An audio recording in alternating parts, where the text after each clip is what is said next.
আজ শুক্রবার 22শে চৈত্র 2024 সালের 5ই এপ্রিল, মেষ রাশি, মেষ লগ্ন, এরিস সাইনের জাতক জাতিকাদের আজকের দিনটি কিন্তু এক প্রকার বেশ কাটতে চলেছে।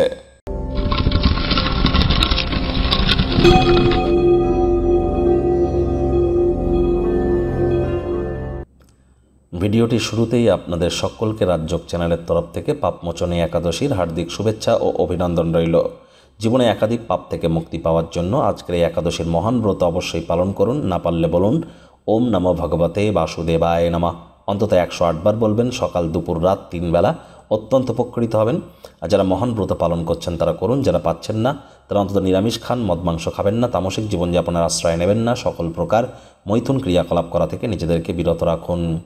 বন্ধুরা, অত্যন্ত গুরুত্বপূর্ণ একটি পরিবর্তন, বুধ কিন্তু বক্রী হয়েছে, যার ফলস্বরূপ আপনাদের রাশির উপরে ঠিক কী প্রভাব পড়বে। বুধ 24 দিন বক্রী থাকবে। বিদ্যা, বুদ্ধি, ব্যবসার গ্রহ। অবশ্যই সময় সুযোগ পেলে একবার দেখে শুনে নেবেন। আই বাটনে আমরা লিঙ্ক দিয়ে দেব। ভাগ্য মিটার আজ আপনাদের বলছে 8.5 আউট অফ 10। ভাগ্য আপনাদের অনুকূলেই থাকবে, সুতরাং অভূতপূর্ব একটি দিন আজ আপনাদের জন্য অপেক্ষা করবে। আজ শুভ সংখ্যা থাকছে 3, শুভ রং থাকবে হলুদ। কায়িক পরিশ্রম হলেও শরীর মনের সতেজতা এবং তরতাজাই আপনারা অনুভব করবেন। দীর্ঘ প্রতীক্ষিত নামযশ খ্যাতিও আপনারা পেতে পারেন।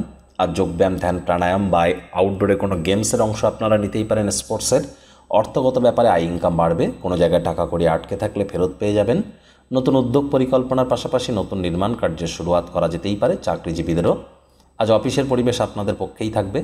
মানুষজন আপনার বিষয়ে বিভিন্ন প্রশংসাসূচক মন্তব্য করবে, যা সর্বদাই আপনারা শুনতে চেয়েছিলেন। রাজনীতিবিদ যারা আছেন, জনসংযোগ বৃদ্ধি করুন। কঠোর কায়িক পরিশ্রমের কোনো বিকল্পই কিন্তু নেই। শর্টকাট অবলম্বন করে খুব বেশি দূর কিন্তু এগিয়ে যেতে পারবেন না। শিক্ষার্থী বিদ্যার্থীরা যে কোনো প্রকার পরীক্ষা প্রতিযোগিতায় অংশগ্রহণ করলে অবশ্যই সফল হবেন। উচ্চশিক্ষার জন্য যারা বিদেশ যাত্রার কথা ভাবছিলেন, ভাগ্যদেবীও আজ আপনাদের পক্ষেই আছেন। সন্তান সন্ততি থেকে থাকলে তারা তাদের কৃতিত্বের দ্বারা আপনাদেরকে গর্বিত অনুভব করাবে। প্রেমিক প্রেমিকা, স্বামী স্ত্রী উভয়ের ক্ষেত্রেই বলবো, ফুল ফুটুক আর না ফুটুক, আজ আপনাদের প্রেমের বাগানে বসন্ত। দিনটিকে যতটা সম্ভব রোম্যান্টিক করে তোলা যায় সেই প্রচেষ্টাই আপনাদের করা উচিত। অবিবাহিতদের বিবাহের যোগ পরিলক্ষিত হচ্ছে। যারা প্রেমে পড়েননি তাদের জীবনে স্বপ্নের নারী বা পুরুষের আগমন আজ কিন্তু হতেই পারে। একটু প্রচেষ্টা আপনাদেরকেও করতে হবে। শত্রুপক্ষ, বিরোধী পক্ষ আজ কিন্তু খুব একটি শক্তিশালী থাকছে না। পরিবার পরিজন, নিকটে স্থানীয় ব্যক্তিবর্গ, বন্ধু স্বজন সকলের সাথেই ভাব ভালোবাসা বাড়বে। পরিবারের প্রতি সকল প্রকার দায়িত্ব সঠিক সময়ের মধ্যে সুনিপুণভাবে আপনারা পালন করতে চলেছেন। আজ কিন্তু আপনাদের উচিত ওয়েট অ্যান্ড ওয়াচ পলিসি গ্রহণ না করে সামনে আসা সকল প্রকার সমস্যার সমাধান যত দ্রুত করতে পারেন